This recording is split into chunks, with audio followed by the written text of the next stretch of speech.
In 2017, Salem-Keizer Public Schools made a commitment to see which groups were and were not being represented in curriculum. What they found? A lot of groups weren't represented. Since then, social studies in particular has undergone some changes to celebrate race and diversity. My name is Ethan Udosinata. I'm Assistant Superintendent for Salem-Keizer Public Schools. Udosinata says parents are contacting the district, worried about what their kids will be learning in class about race.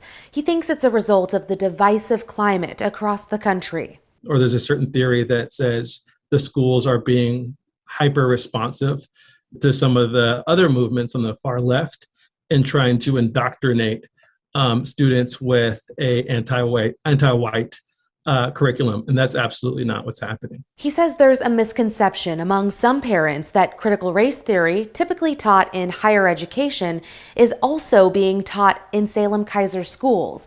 The theory describes race as a social construct. It helps people describe how racial inequities are baked into our social and political structures and institutional laws. Udosinata says while critical race theory isn't being taught, some curriculum is influenced by it.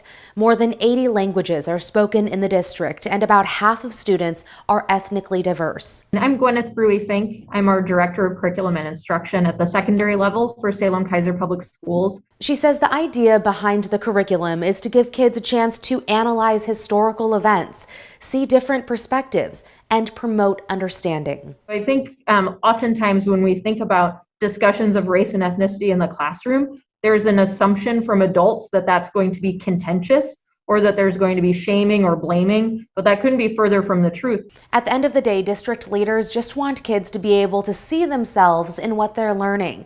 As for topics that could be covered, younger kids might learn more about shared cultural experiences, while older kids could talk more about civil rights or the racial disparities when it comes to incarceration rates. Christine Petawanich, KGW News.